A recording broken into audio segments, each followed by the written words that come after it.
Well, good morning, everybody. What a nice introduction. I've known the Savage family for 40 years. Sheila and I were undergraduates together at the University of Toronto 4 decades ago. And she is recently back to Halifax, which is tremendous, and she's got international experience all over the place. And what a fantastic family the Savage family is in terms of demonstrating what it's like to commit your life to public good and to civic life. And I'm happy to have been here for 3 or 4 days and tootled around. So, I advance my own slides, and do I just press the green button and it advances? Okay, so I'm going to be really fast. If you were with me last night, you saw that I talk fast and I always have too many slides. But I have to leave, unfortunately. I have to give my talk and then run because I have a memorial service that I need to attend in Ontario. So I'm sorry about that, because really what I would like to do is be here and learn and engage with you and get a sense of what's really happening in Halifax and how you can benefit from what you're being stimulated to think about, but by the folks like me that are coming in. But I'm going to just whiz through these and just try to give you some top-line stuff. This is Morgan Grove, and what he's saying, he's a bioregional ecologist, but what he's saying is that cities are what really matters, ultimately, to make change happen globally, which is why city building is nation building. It's also addressing global challenges, and cities are where these things are being fostered. One of our speakers last night talked about being a ruralist, and we have to find a way to be an urbanist and a ruralist in our lives. We've got to find a way to stitch this narrative together, and what's so interesting about Halifax is that the municipality is so big and it has a diverse set of uses that you may be actually on the vanguard of this, about how do we stitch this narrative together. When I was in New York, we used this. I worked at MAS, oldest civic organization in North America, looking at the relationship between the built form and how a city functions, and we used this as a way to kind of shape our work. But you'll see at the bottom, livability and resilience were the things that underpinned urban life. And what we say with that is that livability is how you and I experience the city day to day right now. Resilience is how do we actually adapt to constant change. So we have to live in the here and now, but we have to be thinking about the future all at the same time.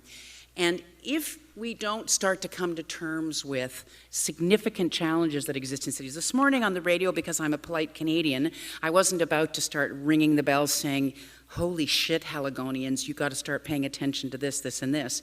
That's important for you to be doing that work. But there are particular challenges, obviously, that we face nationally that are resonant here. This is not an up-to-date slide, and I know there are people that are going to tell me that immigration number is not reflective of what's really happening. But we are a receiving country of newcomers. We've been built by newcomers, and we will continue to be, and our cities need to find ways to integrate and be able to embrace that. And here's the implication of this rural-urban divide that I'm speaking of. Do you see where the Democrats are and do you see where the Republicans are? We're not much different in Canada in terms of how the rural and urban divide manifests politically. And we've got to try to find a way to create a joint narrative that stitches together rural and urban, semi-urban, peri-urban. And cities have to be the ones to embrace that conversation and get rid of this kind of polarization that lamentably politicians play off of. Here it is in Britain. I mean, this is pretty stark. You can see it if you're in the UK, you can see Brexit is motivated by a whole bunch of different factors. It's very complicated, but it still has a rural-urban flavor to it. This is really a pressing thing, and I think placemaking is one of the ways we can actually create a narrative between rural and urban, because it's all about the local, whether you're in a small community or in a large metropolis. In a large city, neighborhoods struggle to maintain their identity as well, and they need local solutions, hyper-local, even in a large metropolitan area, the same way a smaller community or rural community needs to do the same thing. So this is a common conversation where I feel we can start to make common cause. Because fundamentally, cities are about people. This is my butcher in New York City. This is how we air conditioned in my neighborhood in New York. They opened the hydrants. That's literally on my street. All these kinds of things that you see. This is on the bottom right is a binner in Vancouver who's part of the ecosystem of how recycling works in Vancouver. That's how he makes his livelihood. He goes behind the buildings, and in fact, people don't put their recycling in the municipal system. Many people set it aside so binners can earn a livelihood. When I was in New York, we had Hurricane Sandy come, and what we found was to really mobilize a resilience conversation and action in New York, we had to move everybody into that space. And MAS had been historically an arts organization, and it became a much broader affiliation, as you can see, through the post-Sandy period. So marrying these things, people and place. And we have assets in both, right? We are people, we're communities of people, and then resilience is about marrying the resilience of us with the resilience of our landscape, of which you have a lot, and you've just spent a whole week viscerally experiencing that. I showed this slide last night because to me it's the underpinning of urban life. Resilience is basically underwritten by self-organization. The top of the graph, all of us doing our own thing fairly autonomously. The more connected we are, if you're moving people in every way, you want to be moving them down that chart so that we are interconnected spatially, physically, culturally, all the different ways we do. And in fact, this is really a natural pattern. And once you see it, you can't not see it. This is how nature works. It gets denser and denser. The weaves get denser and denser. This is from the AGO, and I clipped it the other day because I just love this phrase. Before the creation of the railroad, nature did not throb. It was a sleeping beauty. The railroad animated everything, mobilized everything. The sky became an active infinity, nature, and energized beauty. This is what our connectivity needs to do. It needs to stitch us together in the way in which the railroad once did. We have different forms of that stitching, including the internet now. And you can see this manifesting. This is a BRT map. I love BRT because it's flexible. You can change depending on how people use it. It's not as fixed as subways. I tend to be an advocate for things like this. But when we screw up, when we fail to make these connections like this, then communities are at risk. This is a sign to the bridge to what is called the Lower Nine in New Orleans. I was there, and people could not get off the Lower Nine when Hurricane Katrina came because some charming transportation engineer decided this was a good idea to make a bridge not accessible to pedestrians, and it put thousands of people at risk. And the reason the bridge had been put in place in the first place was because of industrial canals like this that were fostered by the oil and gas industry, who basically, if you've ever flown over Louisiana, you know what I'm talking about, is completely broken up now by channels that were created like this that disrupted the natural ecosystem and the natural wetlands capacity to absorb storm surge, and we got this. These are mistakes that we've made. We need to not make them again. In New Orleans post-Katrina, I had this rare opportunity to watch how would self-organization happen when you take 180,000 units and obliterate them in 4 days. And what I saw was that communities started to self-organize in these patterns. They started to form support networks amongst each other to try to just piece through what was going on. There were a network of community centers called Beacons of Hope that were on people's front porches, just like this. And then the longer relationships, once you got your own neighborhood back, then you realized, oh, well, I better start to relate to the neighborhood next to me or the neighborhood across the city. And so we had to form different forms of these long links. That's a simple graph that I have stuck in my mind for 15 years. Hubs and links. That's what cities are. And in post-Sandy, everywhere I go, a storm comes. Toronto's not happy about this, but I lived in New Orleans, Katrina, then I lived in New York, Sandy, and I wasn't here in Halifax when you had Dorian, but there we are. But these kinds of patterns continue to develop where you see people self-organizing and providing them resources. And we tried to concretize that in New York, and the mayor mentioned this, the civic commons, and we tried to look at, well, what are the ways that we as planners and city builders could enable that kind of self-organization to take place? And one of the ways is to invest in those shared spaces like your common. Because the civic commons allows us to do together what we can't do alone. In fact, the city is a commons, fundamentally. That's why we formed them millennia ago. This is an example of where a city has taken a particular action to try to stitch together new connectivity. This is in Medellin, Colombia. Has anybody been there? You've been there. Anybody else been there?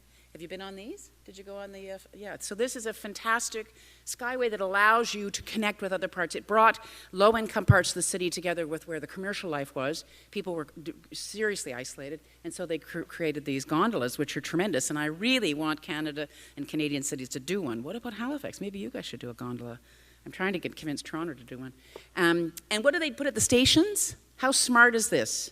You go to get on that gondola, and there's a little lending library there in the station, so you can take a book and go into the gondola, and up you go. They also have these fabulous escalators. I was highly skeptical about these until I went to them. These are the escalators in Comuna 13. There are banks of them, and at the top, local artists have beautified it. Also, there are little businesses at the top. When you get off one escalator, there'll be somebody there selling cell phone minutes. It's like the early version of transit-oriented development, right there at the landing. And beautiful. And then that's what it looks like. And when I was on it, I've got to just tell you, they have Muzak piping out. And when I was on it, they were playing Frank Sinatra's My Way. I'm not quite sure what the significance of that was, but that's the tune that was playing. And then at the top, this is what people have done with their homes. So what happened was, because all of a sudden these neighborhoods were actually connected and people were getting in and out of them, kids were going to school, people were working, the community said, well, we'd like to fix up our houses. And so the city said, well, we'll buy the paint, off you go, knock yourselves out. Well, that's what they've done. So a couple of sort of key things I want to emphasize here. This is about resilience, and as the mayor suggested, and you've got to find different ways to do that. And you've got to work with the personality and the inherent DNA that builds it. There's got to always be a blend here of top down and bottom up. There's a big narrative about this. We could all yell at each other about it. It needs to be a blend. It absolutely needs to be a blend. And I think one of the ways that you secure the bottom is by radically decentralizing and democratizing. That's not a popular notion, but you need to, and we in Canada, particularly in our constitutional system, need to find ways to resource and empower cities, because you're the ones that actually know what's really going on and what needs to be fixed. I like this slide. Other people don't. This is the problem with ultimate top-down, if you have it, if it's too autocratic, right? So it's got to be the blend, and I proudly say no more Big Daddy. I can also genderize that to no more Big Mama. And even David Brooks agrees with me. Now listen, when David Brooks agrees with you, you have to feel, okay, all right, that guy is saying it's okay. He's saying, look, spend time listening to the locals. This is why us as experts, part of us, you just think, please, for God's sake, you're the experts, we're not. We're going to come and help you, hopefully, hear yourselves. That's what our job should be, is to enable you to hear yourselves. If you want to get some really good academic cred on this, read 2 of these books by William Easterly. He worked primarily in the developing world. Many of you will know his work. And he basically says 2 kinds of ways of approaching this. Searchers and planners. We need to be searchers. This is a pretty commonly understood thing, not as well implemented as it could be. Artists aren't just about making art. They're not just about making neighborhoods pretty. They actually see the world in a particular kind of way, and their expertise and their perspective is useful as a problem solving, as obviously as beautification, obviously as enlivening. We saw the murals talked about last night, which are fantastic. You've got lots of examples of this. We all know this, right? If you've got a neighborhood or a street that's kind of not going anywhere, you just make that space available to artists and it'll start going somewhere. This is another adage, it's hard for Canadians, not everybody wants to swallow this one, but it's true that livability really should begin outside, and other speakers are going to follow me and are going to talk about that. You'll notice I'm taking license here because I have to leave, and the organizer said, don't worry, Mary, you can pretty much cover whatever you want. So I'm not just talking about mobility, I'm talking about the general principles, because the key thing is you don't want to look at anything in isolation. We have no time and no room for single interventions anymore. You're not just going to build a road. You're going to build some kind of a pathway that also has a livability benefit, a resilience benefit. It's going to have some social cohesion. And this kind of outdoor investment is critical to making sure that you have a system that actually works. Those are the founders of the High Line up there, just 2 guys. They're famous now, but they were just before this, they were just 2 guys. And they came up with a notion, and then they got a bunch of partners and a bunch of private capital. It's not the model that anybody wants to replicate. It's the most expensive linear park in the world, and you don't want to do it, but it is instructive for us in terms of understanding how a city was able to make room for 2 guys to come up with an idea and say, hey, just like those 2 guys that did the mural project. And we have to find them, where are those guys, and gals, and find ways to empower them so they can take a stab at something and try something. And it's really us organizing each other. It's people organizing people. These are just 3 examples of 4 examples, actually, of folks that have done stuff. Park people started as 1 guy. He came into my office looking for money. I remember it. Now he's got a movement of folks doing parks around the world. The Fresh Ideas for Social Housing, 1 woman who we were in co-op with, Sheila and I lived in the same house with her, said, I'm going to spend some of my extra time thinking about new approaches to social housing.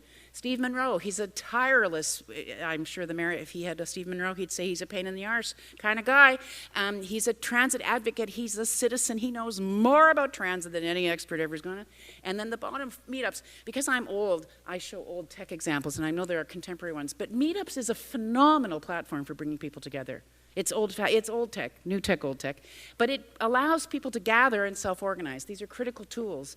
And all the ways in which, and one of the things I tried to say, did I say it this morning? I hope I did, on the radio, is that mid-sized cities have opportunities to try stuff that bigger cities don't. The risks are much higher, the decision-making is labyrinthian, and it's very complicated. Whereas a city your size, I know it's not easy, but a city your size can try some stuff. And these kinds of workarounds, flexible approaches, you're going to hear more about this from my colleagues, about particularly around mobility and how we actually are trying some stuff. And some of the great stuff comes out of the global south, but they can't be the only ones trying stuff. We can be trying stuff too. We can be resourceful at various scales. I just had to put this in. This is this fabulous shot in Vancouver. Andrew, are you here? Where's Andrew Pask? Do you know where this is? I think it's outside one of the hotels. Yeah, it's at the Fairmont, right? And it goes around. That's a video, but I don't know how to make it work. And the bikes go around. It just made me laugh. And I thought that it's so much more important for its symbolic value, not just that you want to get a bike. This is in Bandung, Indonesia. Indonesia has a phenomenal population, percentage of its population below 40. And the young folks there were quite intimidated by the natural landscape that was embedded in the city. They didn't like forests, or it was unsafe. So these kids said, fine, we're going to take over this forest. We're going to start to create dinner parties. And so they build this farm, and they have these dinners in the forest, which is recreating a connection between the natural environment and the built environment, allowing people to go into spaces that weren't safe, and they've done it themselves. And fortunately, the city officials said, knock your stuff out, give it a try.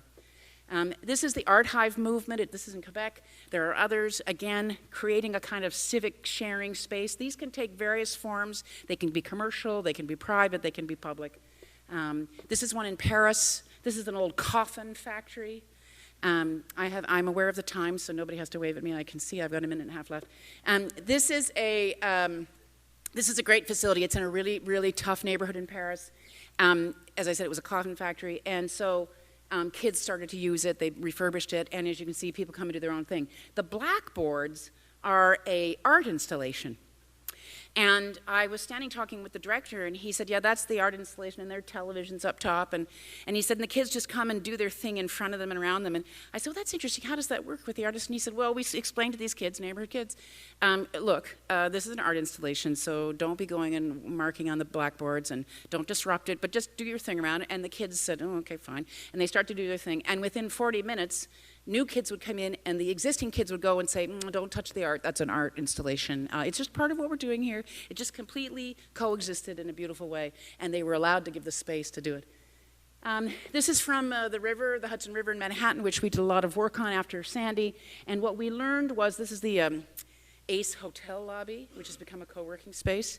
I just shoot these pictures because I want to emphasize, that's actually the skyline. That's actually the Center for Social Innovation in New York, which was born in Toronto and has an outlet in New York. I just want to say that that's what we're in the business of, is enabling, accommodating, and provoking. Those are my little watchwords. This is another one. Perfect is the enemy of the good. Do not get, I went on a little rant last night about city building and the art of city building, and that cities are not pieces of art. There's nothing perfect about this. Nothing. Right? We're trying to figure out what works and what works well, and we want to constantly tweak and improve and determine what's right, but do not hesitate because you think you haven't got it perfect yet. Do you like this one, Mike? I can say this, you can't. We have to invest. We have to be willing to invest. Oliver Wendell Holmes, I pay my taxes, it buys me civilization. We've got to be committed to understanding what it takes to create community amongst us. That means we have to invest. And I think this is my last slide. This works in New York. It may not work in Canadian audiences. I haven't tried it yet. This is me, obviously, in my apartment. Somebody gave me this T-shirt. It's hard to see because of the way of the angle, but it's more Jane Jacobs, less Marc Jacobs. Let's remember that listen, I love Marc Jacobs, but you don't want him on every corner, which is what's happened in Greenwich Village. We want to maintain our fidelity to the fact that cities are fundamentally about people, moving people, grounding people in place. Thanks very much.